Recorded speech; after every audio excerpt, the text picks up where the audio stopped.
it was a small percentage of the total population, maybe 3 to 5%. By 1980, it had spread to the vast majority of the public, up to 80%. You asked the question, how do you get self-actualized? You take this day and you say, when I shave every morning, I look in that mirror, I say to myself, I really say this, I say, nobody is going to ruin this day for you, Wayne Dyer, nobody. That this preoccupation with the self and the inner self traveled and spread throughout the society in the 1970s. It helped me to stop living in the past and start building from today and using my experiences in a positive way to be a better person today and tomorrow. But then the problem comes, well, how do you be self-expressive? And it was at this point that American capitalism decided it was going to step in and help these new individuals to express themselves, and in the process make a lot of money. The first thing they were going to do was to find a way of getting inside their heads, to discover what these new beings wanted in order to be themselves. This came not from Madison Avenue, but from one of the most powerful scientific research institutes in America. Stanford Research Institute in California worked for corporations and government. It had done much of the early work on computers and was also working for the Department of Defense on what would become the Star Wars project. In 1978, a group of economists and psychologists at SRI decided to find a way to read, measure, and fulfill the desires of these new, unpredictable consumers. The idea was to create a rigorous tool for measuring a whole range of desires, wishes, values that prior to that time had been kind of overlooked. They say in business, what gets measured gets done. We were basically telling manufacturers, if you're really going to satisfy not just the basic needs, but individuated wants, whims, and desires of more highly developed human beings, you're going to have to segment. You're going to have to individuate. To do this, SRI turned for help to those who had begun the liberation of the self.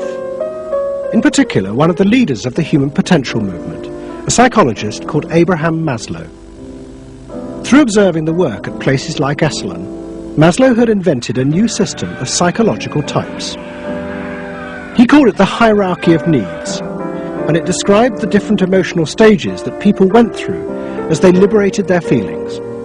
At the top was self-actualization. This was the point at which individuals became completely self-directed and free of society. The team at SRI thought that Maslow's hierarchy might form the basis for a new way to categorize society, not by social class, but by different psychological desires and drives. To test this, they designed a huge questionnaire with hundreds of questions about how people saw themselves, their inner values. The questions were designed to see whether people fitted into Maslow's categories. We were trying to find out what people really felt like. So we asked these really penetrating questions, and we hired a company that administers surveys, to do them. They said they've never seen anything like it. Usually you have to send out a postcard 6 weeks and then another postcard, and then you got to call the people up, to get the return rates up. We had an 86% return, and they only sent out one postcard. People loved filling out this questionnaire. We got several questionnaires back with a note attached saying, do you have any other questionnaires I could fill out? Because we were asking people to think about things that they had never thought about before, and they liked thinking about them. Like what? Like what they felt inside? Yeah, like what they felt inside. What motivated them? What was their life about? What was important to them? It was sort of like, wow. The answers were then analyzed by computer. It revealed that there were underlying patterns in the way people felt about themselves, which fitted Maslow's categories. And at the top of the hierarchy were a large and growing group which cut across all social classes. The SRI team called them the inner directeds. These were people who felt they were not defined by their place in society, but by the choices they made themselves. But what SRI discovered was that these people could be defined by the different patterns of behaviour through which they chose to express themselves. Self-expression was not infinite. It fell into identifiable types. And the SRI team invented a new term for it: lifestyles. They had managed to categorise the new individualism. They called their system Values and Lifestyles, VALS for short. At the forefront of this change are three new VALS groups we call inner directive. These are people for whom personal satisfaction is more important than status or money. They tend to be self-expressive, complex, and individualistic.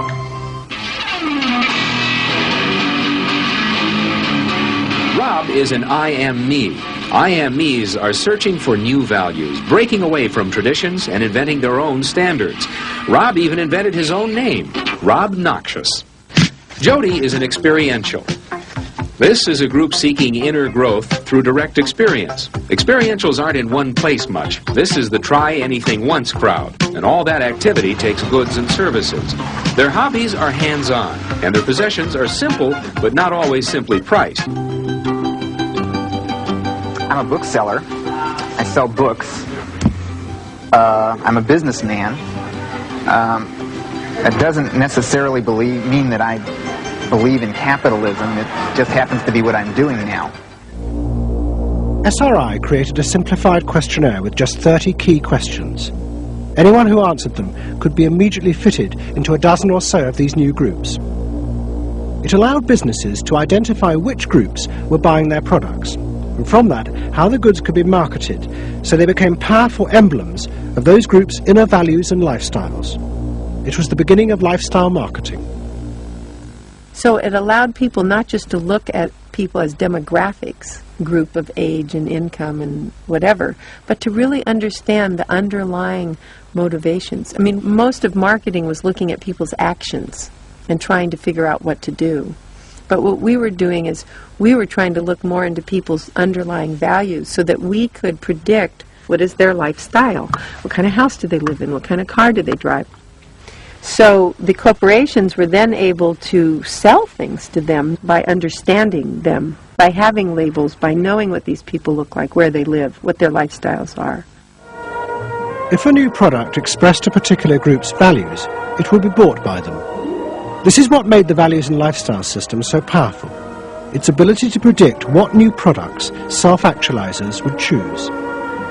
And this power was about to be demonstrated dramatically. VALS would show it could predict not just the products they would buy, but the politicians they were going to choose to elect. Ladies and gentlemen, the next President of the United States of America, Ronald Reagan! In 1980, Ronald Reagan ran for president. He and his advisors were convinced they could win on a program of a new individualism. It would be an attack on 50 years of government interference in people's lives. I wrote a speech about let the people make the basic decisions, get judges out of the way, get bureaucrats out of the way, get centralized government out of the way. I gave Reagan a choice of several titles for the speech, and the one he picked was let the people rule. Let the people regain rule, regain control over their own destiny away from a remote elite in Washington. I would like to think that the kind of leadership that I would exercise in Washington is not the kind of leadership that I would pretend that I can solve all the problems I've been discussing here, but that together you and I can. I would like to take the lead in taking government off the backs of the American people and turning you loose to do what I know you can do. It was radical. Moderate Republicans thought it was suicide. Jimmy Carter called it ridiculous. The press was extremely negative. But the odd thing is that it polled very well in New Hampshire, which was the first primary state, the state that we had to win. What was odd was that there seemed to be a strange mosaic of support for Reagan's policies. The traditional pollsters could see no coherent pattern across class, age, or gender. But those who had designed the values and lifestyle system believed that they knew why. They were testing their system in both America and Britain, and they were convinced that both Reagan's and Mrs. Thatcher's message about individual